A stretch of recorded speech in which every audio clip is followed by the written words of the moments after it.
Jennifer Lyke, and this is Julia Kuti, and we're going to do a little presentation about a case which is somewhat unique. But first, I'm going to give you a little introduction about how we know about this case and the context for this.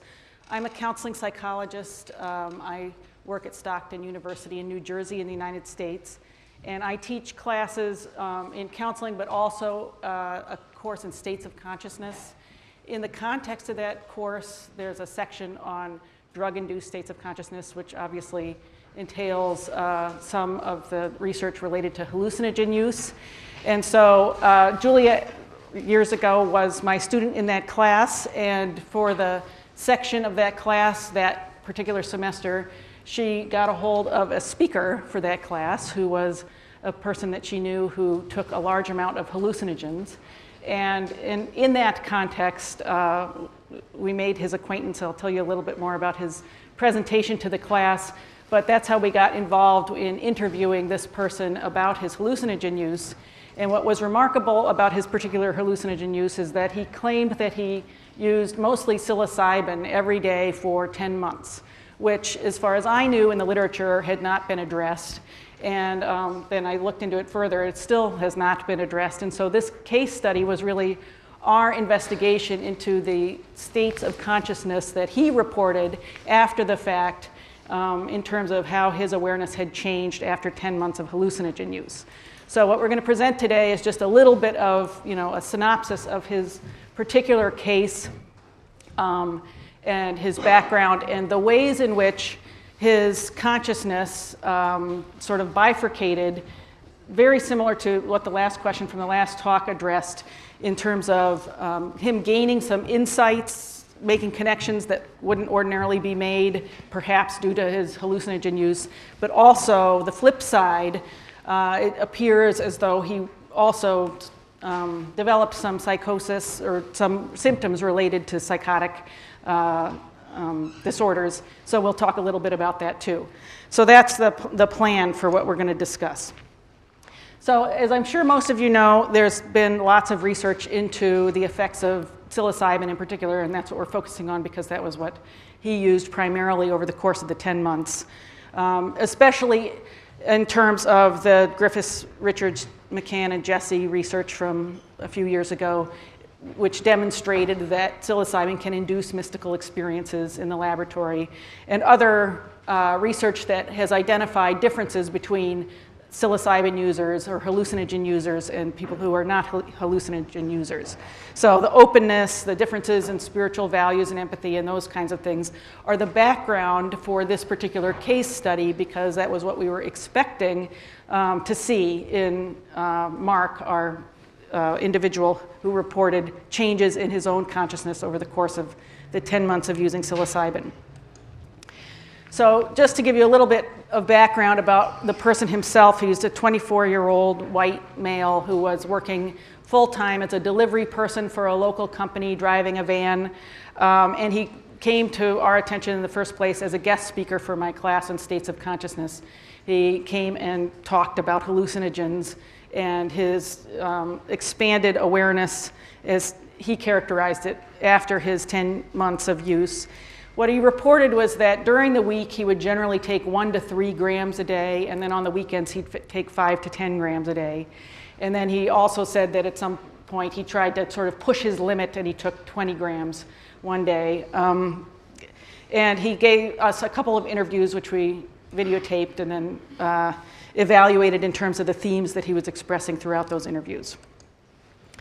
So just in terms of his history of drug use, it was sort of unremarkable. He had first smoked marijuana at 17 and first taken psilocybin at 19. But it wasn't until he was 23 that he had a particularly meaningful experience, and he decided to undertake this project of daily psilocybin use. He was not fond of alcohol or any other particular drugs. And perhaps one of the most remarkable aspects of this case is that he entirely denied any problems associated with his drug use. And so this is important if it is actually true that people can take daily psilocybin doses and not experience any problems in any areas of health, relationships, legal, functional capacity in any way. That would be important to know, but as we have said there isn't actually any research in this area at all. And he denied ever having been in any kind of psychological or addiction treatment. So for all intents and purposes, he appeared to be a fully functioning person. So I'll just talk about a few of the ways in which Mark described his awareness as matching the expansiveness of mystical or transcendent experiences. And then Julia is going to tell you just a little bit about the aspects of his experience that he described which seem somewhat more grandiose or delusional. So one of his main insights that he repeated over and over during the course of these interviews is that ordinary consciousness is limited, which is probably to be expected over 10 months of psilocybin use. So for example, he said, it's like a hamster running on a wheel. And then when you introduce psilocybin, the hamster starts looking around and says, I don't need to run on this wheel anymore. There's a lot of room to move around in here. What the F am I doing?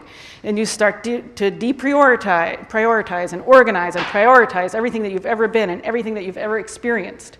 So this is, a typical statement which matches the mystical consciousness level of expanding your awareness outside the limited ordinary reality. And so he clearly expressed sentiments like this, which indicated that over the long term he had sort of reorganized his awareness into something that he perceived to be larger and more inclusive than our ordinary state of consciousness.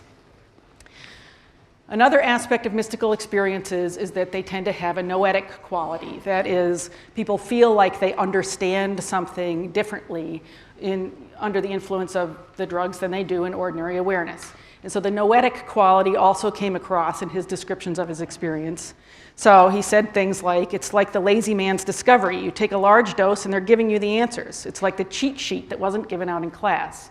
So, there's a couple aspects of that. One is just the idea that you know something easily that otherwise it's difficult to know. And the cheating part was an interesting element to it. We didn't get into it much, but to the extent that it seems like you're getting knowledge in a way that you shouldn't necessarily get it, but with the overall point being that you're getting knowledge that other people don't have, that is difficult for them to get. And another example, on these you experience so much. It's an incredible lucidity of understanding or knowing. And if you're not on them and you never experience them, you don't effing know. He was really emphatic about that this is you could only know these things on psilocybin, and psilocybin in particular.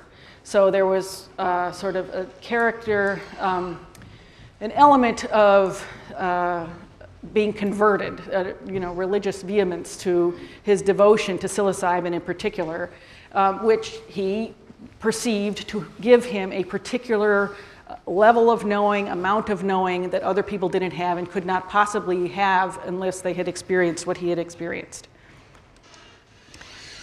So the last characteristics of the sort of transcendent level of his consciousness included ineffability and also a level of insight. Ineffability, you might know, is another characteristic of mystical experiences where they are difficult to describe. They are hard to put into words, and people feel like they cannot possibly communicate them verbally because they seem to transcend the limitations of verbal ability.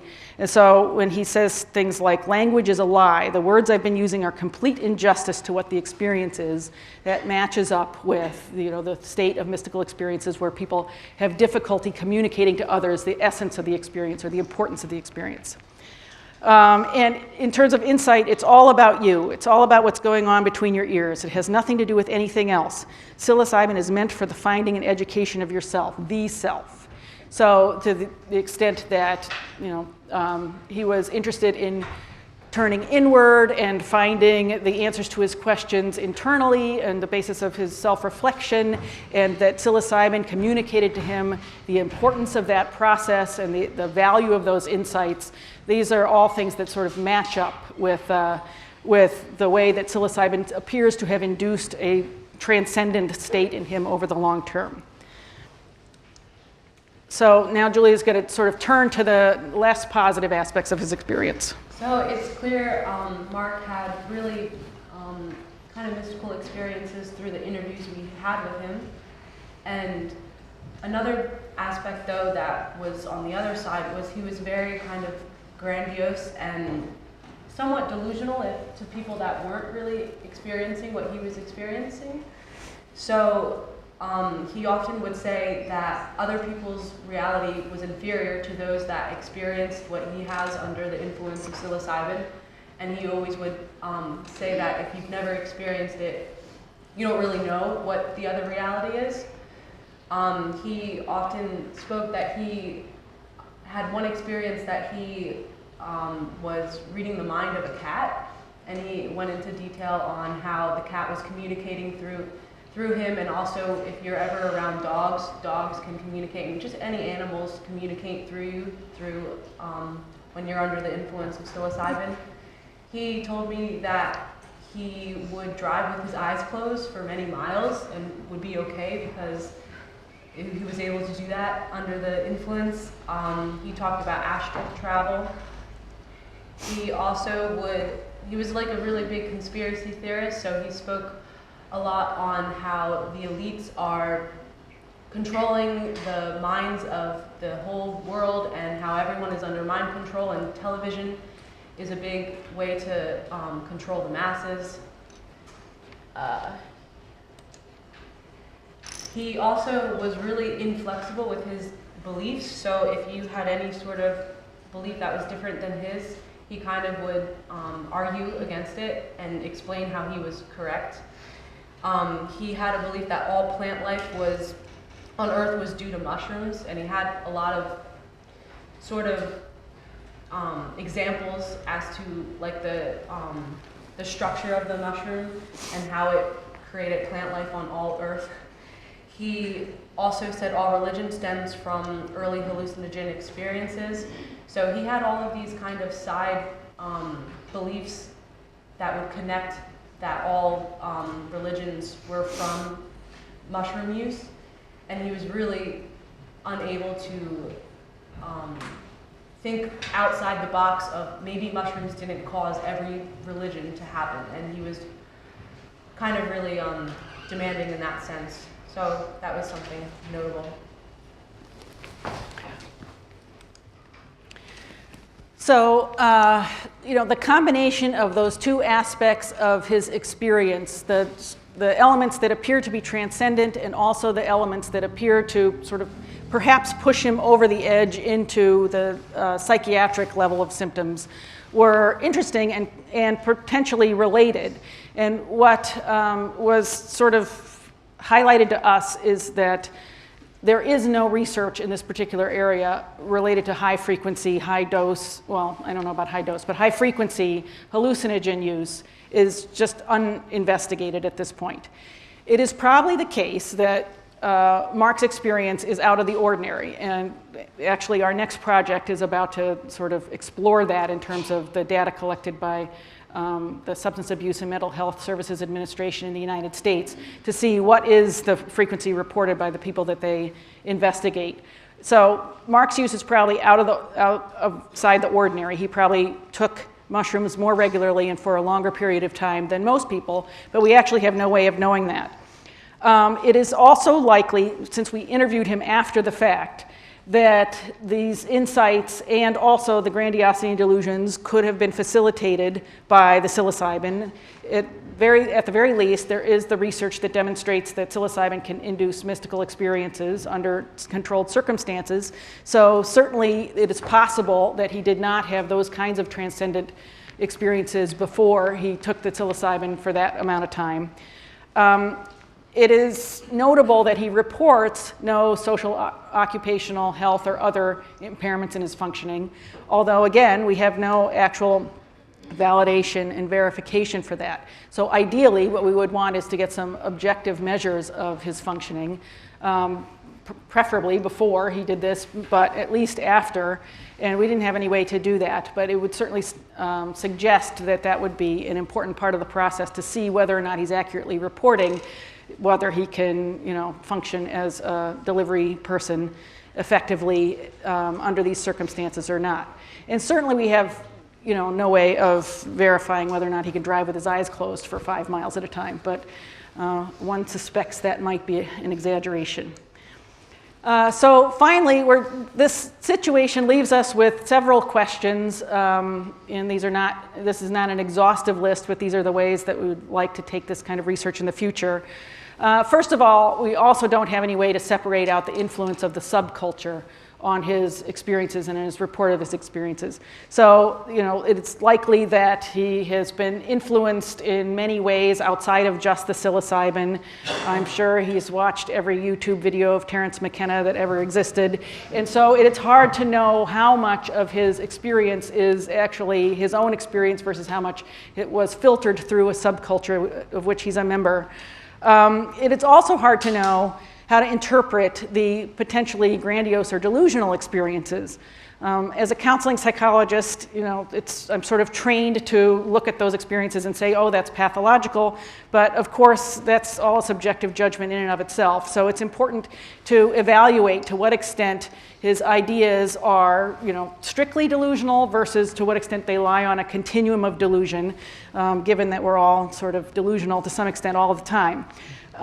So it's possible, for example, his ideas that the TV is there to control you.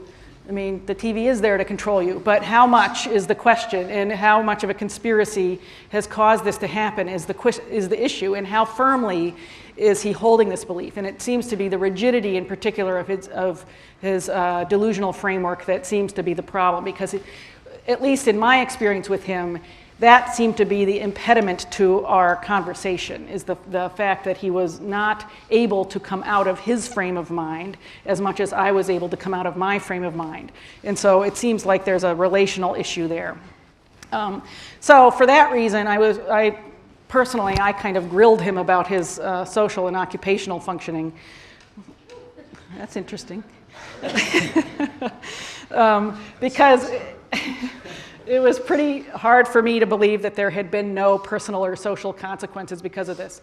He was not in a relationship, not that that's an issue for a 24-year-old, but I wonder what his future will be like if he, doesn't find somebody else who has taken mushrooms for 10 months and can join him in this frame of mind, because it did appear to be somewhat inflexible, and it seemed to me that it would be difficult for him to function in ordinary reality with the same communication skills and connection and empathy as people who had not had this particular experience.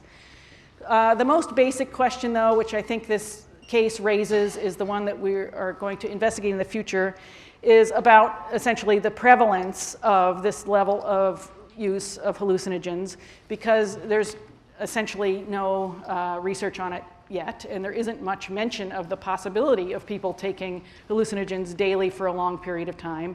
In fact, we submitted this paper already to a journal which rejected it because they didn't think this was possible.